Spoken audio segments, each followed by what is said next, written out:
அனைவருக்கும் வணக்கம். Hello friends, welcome to Sara stories. நாம் இப்போ பார்க்க போகிற ரெசிபி பொட்டேட்டோ சீஸ் ரோல்ஸ்.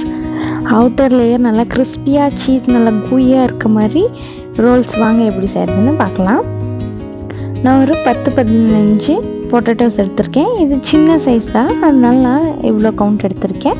இது எல்லாத்தையுமே நம்ம வேகிறதுக்கு தகுந்த மாதிரி சின்ன சின்ன பீசஸாக கட் பண்ணி வாஷ் பண்ணி எடுத்துகிட்டு வந்துக்கலாம். நான் இதில் உள்ள தோலை எல்லாமே ரிமூவ் பண்ணிட்டேன். நீங்கள் வேக வச்சதுக்கப்புறம் தோல் ரிமூவ் பண்ணுறதுனாலும் ரிமூவ் பண்ணிக்கலாம். இது ஈஸியாக இருக்கிறதுனால நான் இந்த மாதிரி பண்ணுறேன். நம்ம பொட்டேட்டோவை வாஷ் பண்ணிவிட்டு ஹாட் வாட்டர் வச்சுக்கலாம். தண்ணி நல்லா ஹீட் ஆகி பபிளாக ஸ்டார்ட் ஆனதும் வாஷ் பண்ணி வச்சுருக்கேன் பொட்டேட்டோஸை ஆட் பண்ணி வேக விட்டுறலாம். பொட்டேட்டோஸ் வெந்து வர்றதுக்கு ஒரு 10 மினிட்ஸ் ஆகும். இது சின்ன சைஸாக கட் பண்ணி போட்டிருக்கிறதுனால 10 மினிட்ஸ்லேயே பாருங்கள் எவ்வளோ சூப்பராக வெந்து வந்துடுச்சுன்னு. நீங்கள் கொஞ்சம் பெரிய பீசஸாக போட்டிங்கன்னா இன்னும் கொஞ்சம் டைம் எடுக்கும். ஒரு 20 மினிட்ஸ் வேகிறதுக்கு டைம் ஆகும். இல்லை நீங்கள் விசில் வச்சு எடுக்கிற மாதிரி இருந்ததுன்னா 2 விசில் விட்டிங்கன்னா போதும், சரியாக இருக்கும். இப்போ பொட்டேட்டோ நல்லா வெந்துடுச்சு.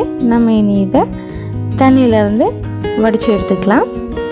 பொட்டேட்டோ வெந்ததுமே நீங்கள் வாட்டர் ட்ரைன் பண்ணிவிடுங்க. அப்படி இல்லை வாட்டரோடவே வச்சிட்டிங்கன்னா பொட்டேட்டோ இன்னும் மசிஞ்சிடும். அப்புறம் நம்ம பேட்டராக ரெடி பண்ணும்போது ரொம்ப கொலன்னு இருக்கும். அதனால உடனே தண்ணியை வடித்து பாத்திரத்துக்கு ட்ரான்ஸ்ஃபர் பண்ணிக்கோங்க. தண்ணியை ஒரு சொட்டு கூட இருக்கக்கூடாது. ஆறி வரும்போது கொஞ்சம் ட்ரை ஆகிடும். நல்லா ஆறினதும் கை வச்சு மசிச்சு கொடுத்துக்கலாம். இப்போ பாருங்கள் கொஞ்சம் கூட தண்ணியே இல்லை. நீங்கள் வாட்டர்லேயே வச்சுருந்தீங்கன்னா ஒரு மாதிரி மெஸ்ஸி கன்சிஸ்டன்சியில் இருக்கும். அதனால உடனே தண்ணியை வடிச்சுக்கோங்க. மசிச்சு வச்சுருக்க உருளைக்கிழங்கு கூட நான் ஒரு 4 ஸ்பூன் கார்ன்ஃப்ளவர் ஆட் பண்ணிக்கிறேன். தேவையான அளவு உப்பு, காரத்துக்காக கொஞ்சமாக மிளகாய்த்தூள் ஆட் பண்ணிக்கிறேன். நீங்கள் மிளகாய்த்தூள் வேண்டான்னா ஸ்கிப் பண்ணிக்கலாம். அடுத்தது 1/2 ஸ்பூன் அளவுக்கு பெப்பர் தூள் ஆட் பண்ணிக்கிறேன். இனி நம்ம இது எல்லாமே நல்லா மிக்ஸ் ஆகிற மாதிரி கலந்து எடுத்துக்கலாம்.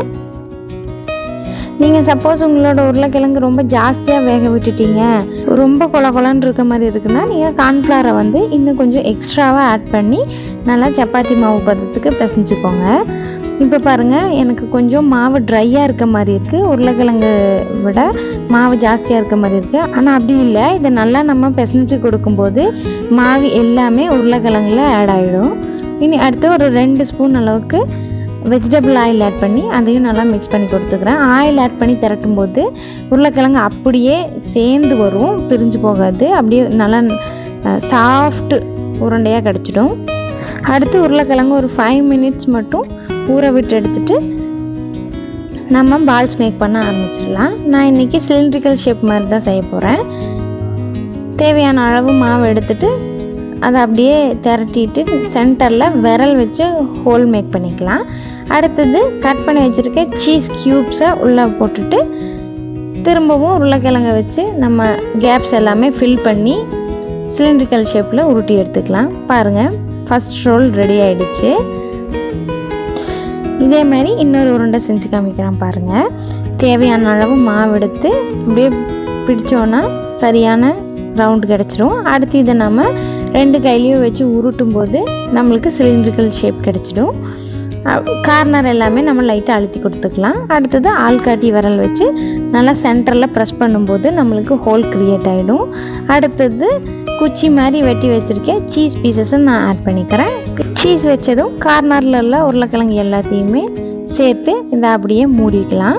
ஹோல் எல்லாமே மூடினதும் திரும்பவும் கையில் வச்சு லைட்டாக திரட்டி கொடுத்தோன்னா சிலிண்ட்ரிக்கல் ஷேப் ஈஸியாகவே வந்துடும். இதே மாதிரி நான் மீதமுள்ள எல்லா உருளைக்கிழங்கையுமே சீஸ் வச்சு உருட்டி எடுத்துக்கிறேன். நீங்கள் இதே சீஸ் ரோல்ஸை ரவுண்ட் ஷேப்பில் கூட பண்ணலாம். ஆனால் அப்போ சீஸை மட்டும் க்யூப் மாதிரி கட் பண்ணி எடுத்துக்கோங்க. சைட்லேயே நான் ஆயில் ஹீட் பண்ணிவிட்டேன். ஆயில் நல்லா ஹீட் ஆயிடுச்சு. இனி நம்ம ரோல்ஸை பொரிச்சு எடுத்துக்கலாம். ஒவ்வொரு ரோலாக ஆயில் ஆட் பண்ணிக்கிறேன். ஆயில் சரியான அளவு ஹீட்டில் இருக்குது. அதனால தான் நம்ம ரோல் ஆட் பண்ணும்போது அப்படியே பபிள்ஸ் எவ்வளோ சூப்பராக வருது பாருங்கள். இந்த அளவுக்கு ஹீட் இருக்கணும் ஆயில்.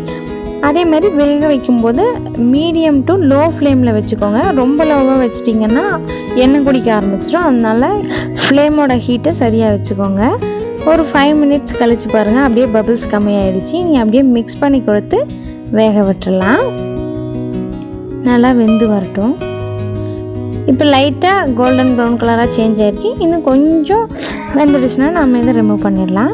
இப்போ பாருங்கள், உருளைக்கிழங்கு நல்லா வெந்து சூப்பராக கலர் சேஞ்ச் ஆகிருக்கு. இனி நம்ம இதை ரிமூவ் பண்ணிடலாம். நம்மளோட கிறிஸ்பி ரோல்ஸ் பாருங்கள் எவ்வளோ சூப்பராக வந்திருக்குன்னு. இதே மாதிரி நான் மீதமுள்ள எல்லா பொட்டேட்டோ ரோல்ஸையுமே பொரிச்சு எடுத்துக்க போகிறேன். நீங்கள் ஆயில் ஆட் பண்ணும்போது கொஞ்சம் பொறுமையாக ஆட் பண்ணுங்கள். வேகமாக ஆட் பண்ணிட்டீங்கன்னா ஆயில் தெரிக்கிறதுக்கான வாய்ப்பு இருக்குது. அதனால கொஞ்சம் பொறுமையாக ஆட் பண்ணுங்கள். இதே மாதிரி எல்லா ரோல்ஸையுமே நம்ம பொரிச்சு எடுத்துக்கலாம். நம்மளோட பொட்டேட்டோ சீஸ் ரோல்ஸ் சூப்பராக ரெடி ஆகிருக்கு. வாங்க எப்படி வந்திருக்குன்னு பார்க்கலாம்.